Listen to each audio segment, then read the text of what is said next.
Hello दोस्तों, नमस्कार। मैं भरपूर चौहान आपका स्वागत करता हूं मेरे यूट्यूब चैनल फ्यूचर इन्वेस्टमेंट पे। आज हम बात करेंगे कि स्टॉक मार्केट है क्या चीज़। हर दिन हम सुनते रहते हैं सेंसेक्स, निफ्टी। न्यूज़ में आता रहता है कि सेंसेक्स आज 60,000 टच कर गया, निफ्टी आज 19,000 टच कर गया, Nifty is at all time records high. तो क्या है ये सेंसेक्स और क्या है ये निफ्टी? और जो हमारे नए इन्वेस्टर्स हैं और जो हमारे छोटे इन्वेस्टर्स हैं जिन्होंने आज तक कभी शेयर मार्केट में अपना पैसा नहीं लगाया, जो इसमें इच्छा रखते हैं कि हम भी अपना पैसा शेयर मार्केट में लगाएं, बट लेकिन उन्हें किसी भी तरीके से नॉलेज नहीं है कि उन्हें कैसे स्टार्ट करना है। आज हम इसी अपने वीडियो में बात करेंगे ए टू जेड, कैसे कि हम पैसे अपना इन्वेस्ट कर सकते हैं और क्या क्या हम इसके आगे कर सकते हैं। तो चलिए दोस्तों, हम शुरू करते हैं बेसिक्स ऑफ स्टॉक मार्केट के बारे में। चलिए दोस्तों, हम शुरू करते हैं। सबसे पहले आता है व्हाट इज सेंसेक्स। सेंसेक्स है stock exchange sensitive index. It is the stock market index for the Bombay stock exchange, या फिर हम इसे ये भी बोल सकते हैं जो it is the consolidated benchmark index for the top 30 companies listed in the Bombay stock exchange. जो हमारी वैल्यूएशन वाइज टॉप 30 कंपनीज देश की, उनको एक कंसोलिडेटेड बेंचमार्क इंडेक्स है जिससे हम पता कर सकते हैं कि निफ्टी या फिर सेंसेक्स कितना ऊपर गया है या कितना नीचे गया है। एक कंपैरिजन के लिए कि हमने जिस शेयरों में पैसा लगाया है, तो वो उस सेंसेक्स के रिगार्डिंग या सेंसेक्स के कंपैरिजन में हम कितना रिटर्न कर पाए हैं या हमने कितना पैसा अपना लॉस किया है। जैसे कि मानो हमने अपने पैसे 4 शेयर में लगाए हैं, तो हम ये देख सकते हैं कि आज सेंसेक्स हमारा बढ़ा है 1%, लेकिन हमने गेन किया है 2%।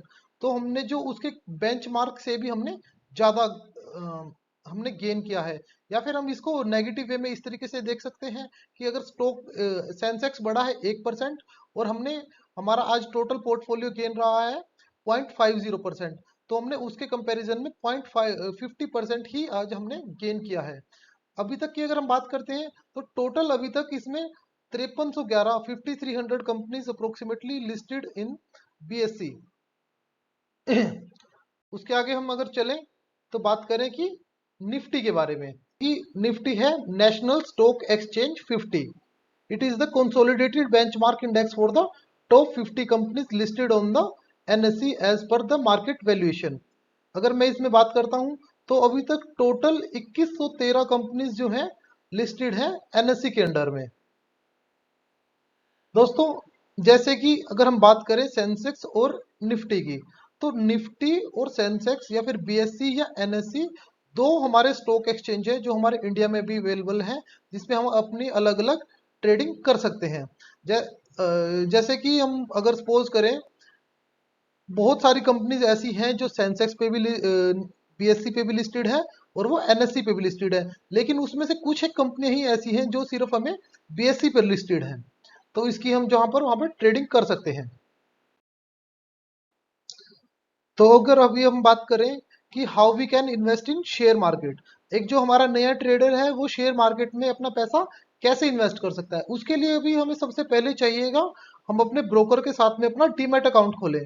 ब्रोकर जो भी हमारे पास में अभी अभी अवेलेबल है, एग्जांपल के तौर पर Upstox, grow, Zerodha, angel one, Kotak, या फिर और भी बैंकों के, जो हमें हर बैंक अपना एक डीमैट या फिर ब्रोकरेज हाउस प्रोवाइड करवाते हैं, जिससे हम अपना डीमैट अकाउंट उनके साथ में खोल सकते हैं। के लिए अगर हम बात करते हैं कि हमें डीमैट अकाउंट खोलने के लिए डॉक्यूमेंट्स क्या क्या रिक्वायर होंगे, अगर डॉक्यूमेंट्स में बात करूं मैं, तो हमें आधार कार्ड, अपना पैन कार्ड और बैंक की पासबुक चाहिएगी। और इसके साथ में हमारे अपने फोन मोबाइल नंबर के साथ में ये सारी चीजें लिंक होनी चाहिए। और जो हमारा पैन कार्ड है और बैंक है, बैंक की पासबुक है, वो हमारी अपने आधार कार्ड के साथ में लिंक होनी चाहिए, जब भी हम अपना डीमैट अकाउंट हम आगे प्रोसीड कर सकते हैं अपने ब्रोकरेज हाउसेज के साथ में। इसके बाद में अगर मैं बात करता हूं कि डीमैट अकाउंट तो हमने खोल लिया, फिर उसके बाद में हम अपने डीमैट अकाउंट खोलते ही हमें एक मिलेगी बीओ आईडी करके, जो हमारा डीमैट अकाउंट नंबर होता है, जिसमें हम अपने शेयर्स जितने भी अवेलेबल हैं उनको हम उसमें अपनी सिक्योरिटीज हम वेरीफाई कर सकते हैं। फॉर एग्जांपल कि आज मैंने 50 शेयर किसी कंपनी के खरीदे हैं, तो मैं उसको वेरीफाई कैसे कर सकता हूँ कि वो मेरे डीमेट अकाउंट में है या नहीं है। वहां पर हमें एक ऑप्शन आता है कि वेरीफाई योर होल्डिंग्स। तो वेरीफाई, जब वहां पर हम टिपिन डाल करके अपना वेरीफाई करेंगे तो वहां पर अपने सारे चेक भी कर सकते हैं। अगर मैं बात करता हूँ, जैसे कि अगर कोई नए हमें ये सुनने में आता है कि आज ये ब्रोकर भाग गया, कल वो ब्रोकर भाग गया, या फिर कोई, सबसे पहली चीज है हमें कोई भी रेप्यूटेड ब्रोकर के साथ, ब्रोकरेज हाउस के साथ में ही अपना डीमैट अकाउंट खोलना चाहिए, ताकि ये भविष्य में ऐसी भी कोई दिक्कत ना आए।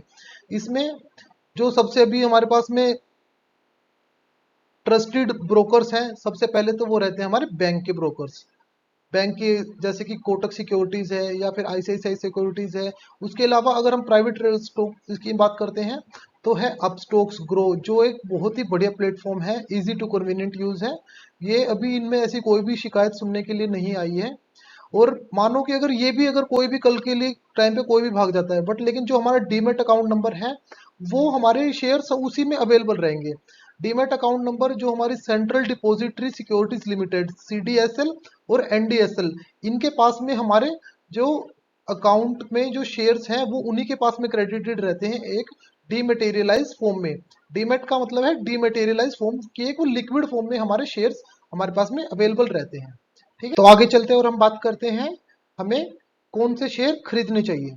एज ए इनिशियल इन्वेस्टर आपको भी पता है, जैसा कि मैंने अभी बताया, कि जो टोटल हमारी कंपनीज है सेंसेक्स में 5300 कंपनीज अभी लिस्टेड है, और ऐसे ही एनएससी में अप्रोक्सीमेटली 2100 कंपनीज अभी लिस्टेड है। तो हम कौन सी कंपनी में पैसा अपना इन्वेस्ट करें, तो इसके लिए हमें कभी भी पेनी स्टॉक कंपनीज, मतलब जो स्मॉल कैप कंपनीज हैं या माइक्रो कंपनीज हैं, जिसकी कंपनी की वैल्यूएशन 50 करोड़ से नीचे या फिर 100 करोड़ से नीचे की वैल्यूएशन है, उस कंपनी में हमें एज ए इनिशियल इन्वेस्टर हमें अवॉइड करना चाहिए। क्योंकि उसमें जितना गेन का चांस है उतना ही रिस्क का भी चांस है। क्योंकि अगर ऐसी कंपनी में जब लोअर सर्किट लगने चालू होते हैं तो आप अपना शेयर बेच भी नहीं पाओगे, तो आप एक हाइपर सिचुएशन में आ जाओगे और आप अपने लॉसेस कर बैठोगे। इसके लिए हमें always invest in the good companies. Good company से मतलब है, जैसे कि हमारी जो लार्ज कैप कंपनीज हैं, Reliance industries, Tata power, Tata Motors, या फिर और भी हमारी कंपनीज हैं, एचडीएफसी बैंक, कोटक बैंक, या बहुत सारी हमारी कंपनीज हैं जिसमें हम पैसा अभी इनिशियल तौर पर हम इन्वेस्ट कर सकते हैं, जिसकी कंपनी की ग्रोथ के चांसेस भी बहुत अच्छे हैं। इसके अलावा अगर हम बात करें नए इन्वेस्टर्स अपना पैसा जो है आईपीओ, मतलब इनिशियल पब्लिक ऑफर में भी इन्वेस्ट कर सकते हैं। जब एक कंपनी कोई भी स्टॉक मार्केट में लिस्टिंग होने के लिए आती है तो वो अपना पहले आईपीओ लेकर के आती है, जिससे एक नए और सारे इन्वेस्टर्स उसमें पैसा इन्वेस्ट करने का चांस कर सकते हैं। आईपीओ का प्रोसेस होता है, हम पहले आईपीओ में अप्लाई करेंगे, उसके बाद एक बिडिंग प्रोसेस होता है। अगर वो बिड प्रोसेस में अगर हम जीतते हैं बिड को, इट ये एक लॉटरी सिस्टम की तरह ही है। जैसे कि अगर हमने आज मान लो कि एक, हमारे पास में 100 एप्लीकेशंस हैं, बट लेकिन 100 ही शेयर्स हैं, लेकिन उसके लिए हमारे पास में मिली है 1000 एप्लीकेशंस। तो जो हमें उसके क्या करेंगे कि एक लकी ड्रॉ निकालेंगे, जिन भी 100 बंदों का उसमें नाम आएगा उन्हें हम आईपीओ अलॉट करते हैं। तो आईपीओ भी नए इन्वेस्टर्स के लिए एक अच्छा चांस है और डिसेंट लिस्टिंग गेन। जैसे कि हमें पता भी है कि एक अच्छा आईपीओ हमेशा 20 से 30% मिनिमम रिटर्न दे करके जाता है, जो फंडामेंटली स्ट्रोंग है, जो बैलेंस शीट जिसकी अच्छी है, जिसके पास एक गुड विजन है कि उस कंपनी को आगे जाकर के क्या करना है, और एक उसकी कंसिस्टेंट ग्रोथ रेट है। तो आईपीओ भी एक बहुत अच्छा ऑप्शन है नए इन्वेस्टर्स के लिए। तो दोस्तों, ये थी एक मेरी वीडियो ओवरऑल मार्केट के बारे में। जो हमारे नए इन्वेस्टर्स हैं, जो हमारे छोटे इन्वेस्टर्स भाई हैं, उनको नॉलेज देने के लिए कि आप शेयर मार्केट में कैसे अपना पैसा इन्वेस्ट कर सकते हैं और कैसे अपने पैसे को ग्रो कर सकते हैं।